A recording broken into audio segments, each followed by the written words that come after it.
रामचंद्र गुहा लिखते हैं, संघ ने हिंदू कोड बिल और कानून बनाने का विरोध किया क्योंकि इस बिल में हिंदू महिलाओं को उनकी जाति से बाहर विवाह करने का प्रावधान किया गया था। अंबेडकर हिंदू राष्ट्र की परिकल्पना के धुर विरोधी थे। अगर हिंदू राष्ट्र स्थापित हो जाता है तो निसंदेह इस देश के लिए सबसे बड़ी विपदा होगी। हिंदू राज को किसी भी कीमत पर रोका जाना चाहिए। ये बी आर अम्बेडकर पाकिस्तान और द पार्टीशन ऑफ इंडिया 1946 पृष्ठ 354 395 55 पर दर्ज है। अब अंबेडकर जहां जाति के विनाश, प्रजातांत्रिक मूल्यों की स्थापना और सामाजिक न्याय की ओर कदम बढ़ाने के हामी थे, वहीं आरएसएस यथा स्थिति बनाए रखने और पूरे आधुनिक काल के ऊंच नीच पर आधारित मूल्यों के पुनरुत्थान का पैरोकार रहा है। यह विडंबना ही है कि विचारधारा के स्तर पर अंबेडकर के धुर विरोधी होते हुए भी आरएसएस के नेता यह दिखाते नहीं थक रहे हैं कि वे अंबेडकर का कितना सम्मान करते हैं। अचानक जो अंबेडकर के प्रति संघ परिवार का जो प्रेम फूटा है, वह वास्तव में हृदय परिवर्तन है या वोट हासिल करने के लिए संघ का पैतरा है।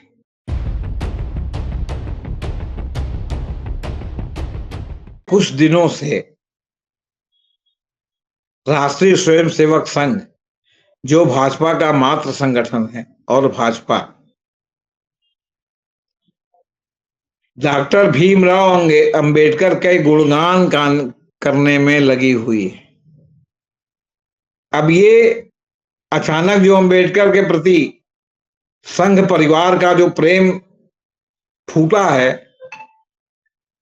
वह वास्तव में हृदय परिवर्तन है या वोट हासिल करने के लिए संघ का पैतरा है। ये जो स्टेक होल्डर्स हैं खूब अच्छी तरह से समझ रहे हैं। क्यों? क्योंकि वो जानते हैं कि आरएसएस का जन्म ही सामाजिक न्याय की मांग का विरोध करने के लिए हुआ था। विदर्भ के नागपुर क्षेत्र में गैर ब्राह्मण आंदोलन के उभार की प्रतिक्रिया में क्षेत्र के जमींदार ब्राह्मण गठबंधन ने आरएसएस की स्थापना की थी, जिसे शेष जी भट्ट जी गठबंधन कहा जाता था। आरएसएस और अंबेडकर दो विपरीत ध्रुव केवल वोट हासिल करने के लिए संघ का गुणगान कर रहा है। ये बात मैं राम पुनियानी जी, जो हमेशा जो है इस सब मुद्दों पर जो है सारगर्भित लेख लिखते हैं, उनसे लेख के उद्धरण से कह रहा हूं। अब अंबेडकर जहां जाति के विनाश, प्रजातांत्रिक मूल्यों की स्थापना और सामाजिक न्याय की ओर कदम बढ़ाने के हामी थे, वहीं आरएसएस यथा स्थिति बनाए रखने और पूरे आधुनिक काल के ऊंच नीच पर आधारित मूल्यों के पुनरुत्थान का पैरोकार रहा है।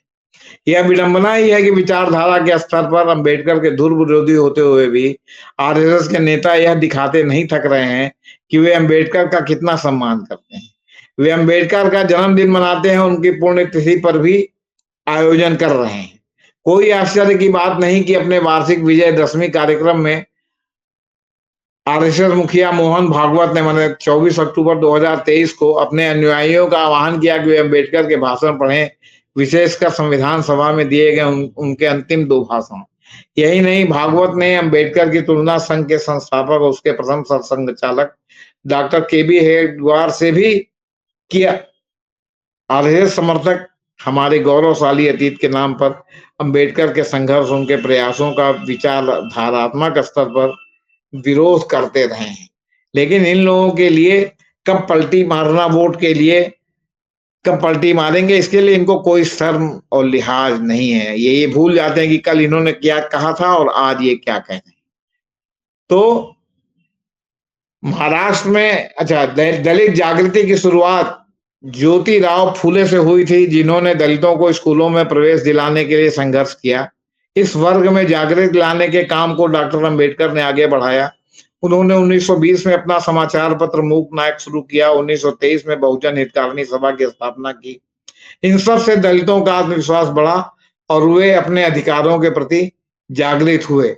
सामाजिक न्याय की स्थापना के लिए अपने संघर्ष के भाग के रूप में अंबेडकर ने 1927 में पानी के सार्वजनिक स्रोतों तक दलितों की पहुंच दिलवाने के लिए चावदार तालाब आंदोलन किया और उनके मंदिर में प्रवेश के समर्थन में 1930 में काला राम मंदिर आंदोलन किया। बाबा साहब ने इन आंदोलनों को आरएसएस ने समर्थन किया हो, ऐसा कोई प्रमाण इतिहास में नहीं दर्ज है। अलबत्ता महात्मा गांधी ने जात के प्रश्न को अत्यंत गंभीरता से लिया और 1932 के पूना समझौते के बाद कई वर्षों तक दलितों की स्थिति को सुधारने के लिए संघर्ष किया। उस समय आरएसएस हिंदू राष्ट्र की बात कर रहा था। सावरकर बढ़ चढ़कर हमें यह बता रहे थे कि भारत में दो राष्ट्र हैं, हिंदू और मुस्लिम। आरएसएस के हिंदू राष्ट्र के सिद्धांत की अम्बेडकर ने कड़े शब्दों में आलोचना की थी। उन्होंने लिखा था कि यह अजीब लग सकता है, मगर सच यही है कि श्री सावरकर और श्री जिन्ना एक राष्ट्र बनाम दो राष्ट्र के मसले पर एक दूसरे के विरोधी होने के बजाय एक दूसरे से पूरी तरह सहमत हैं, बल्कि जोर देकर कहते हैं कि भारत में दो राष्ट्र, एक मुस्लिम राष्ट्र और दूसरा हिंदू राष्ट्र। ये डॉक्टर अंबेडकर की 1940 में प्रकाशित प्रसिद्ध पुस्तक थर्ड सन पाकिस्तान से इसको उद्धृत किया गया है। अंबेडकर हिंदू राष्ट्र की परिकल्पना के धुर विरोधी थे। अगर हिंदू राष्ट्र स्थापित हो जाता है तो निसंदेह इस देश के लिए सबसे बड़ी विपदा होगी। हिंदू राज को किसी भी कीमत पर रोका जाना चाहिए। ये बी आर अम्बेडकर पाकिस्तान और द पार्टीशन ऑफ इंडिया 1946 पृष्ठ 354 395 55 पर दर्ज है।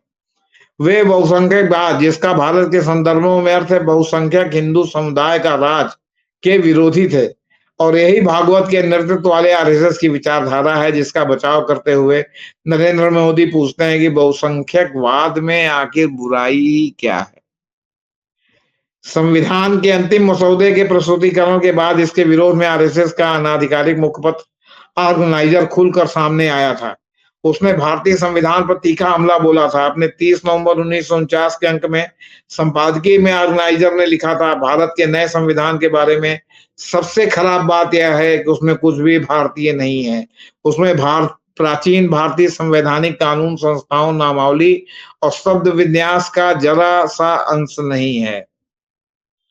अब यही समीचीन है कि केवल जो है अभी बिहार सरकार ने जातिगत सर्वे कराया है और उसका जो है आंकड़ा जारी किया है, जिसमें पता चला कि 85% से अधिक जो है वो क्या कहते हैं बहुजन समाज के लोग हैं, ओबीसी हैं, बैकवर्ड हैं, आपके दलित हैं, आपके आदिवासी हैं, आपके जो है मतलब मुस्लिम समुदाय के लोग हैं और आपके इकोनॉमिक वीकर सेक्शन के लोग हैं।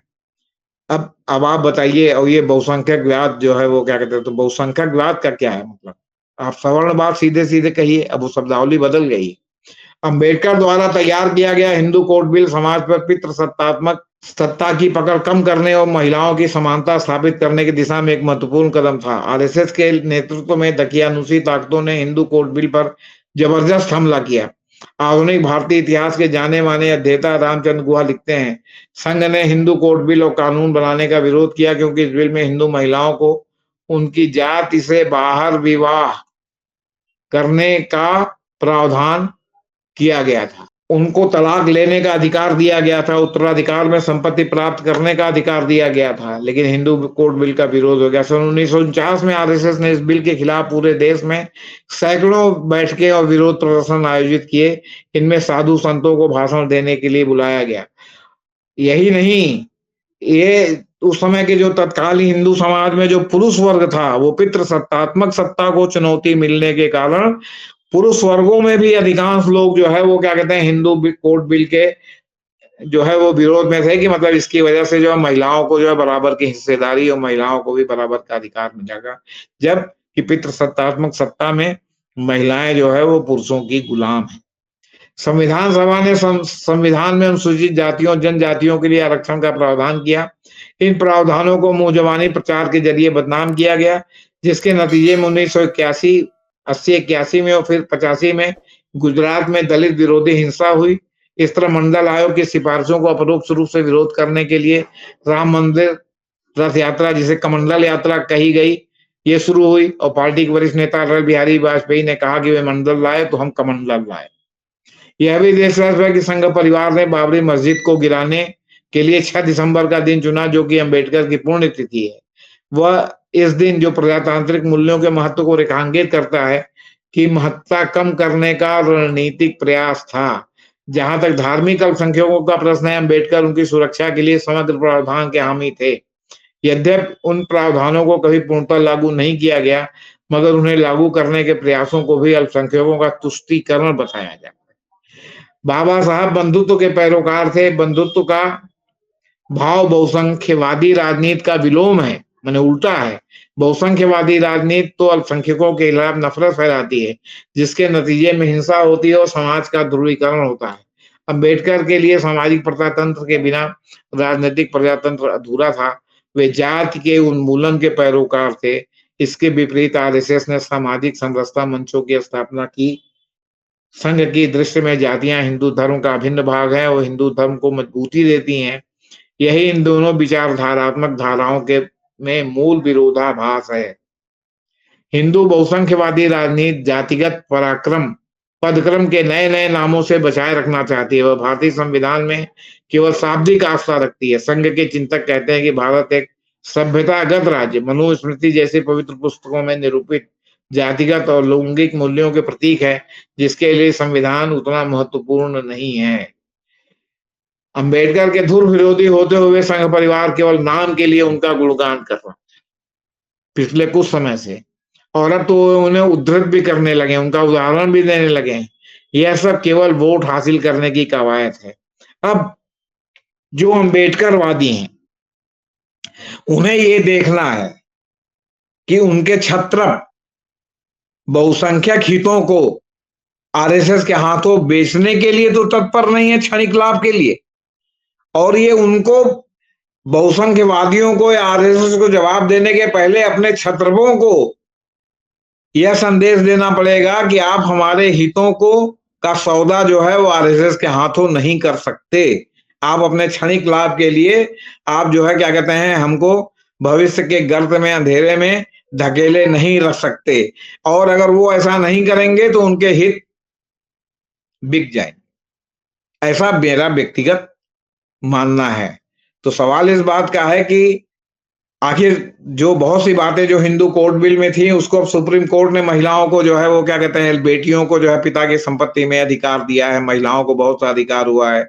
अब तलाक का भी कानून जो है अलग से बना है। लेकिन उस हिंदू कोर्ट बिल के नाम से जो सुधार हो रहा था उसको ये यही नहीं कि उसको जो है ब्लॉक किया गया, बल्कि उसके लिए अंबेडकर के साथ साथ पंडित जवाहरलाल नेहरू की छवि को भी बहुत धूमिल किया गया। क्योंकि मुझे याद है कि इसको लेकर के उस समय जो सवर्ण लोग विशेष रूप से थे और पुरुष समाज के लोग हिंदू कोड बिल के लिए नेहरू जी की भी जो है अंबेडकर के साथ साथ नेहरू जी की भी उतनी ही आलोचना करते थे जितनी वो नेहरू को करते थे। और बल्कि राजेंद्र प्रसाद को इसके लिए वो साधुवाद देते थे, जो हिंदू कोड बिल के विरोधी माने जाते रहे हैं। डॉक्टर राजेंद्र प्रसाद जो राष्ट्रपति थे। तो ये स्थिति है। तो यहाँ खोलने वाला है कि आखिर आप वोट के लिए कितना गिरोगे यार, कहां तक गिरोगे भैया, कब तक गिरोगे भैया, और कब लोग ये देश सोचेंगे कि जो है ये जो इनका नया पैतरा है वो क्या है।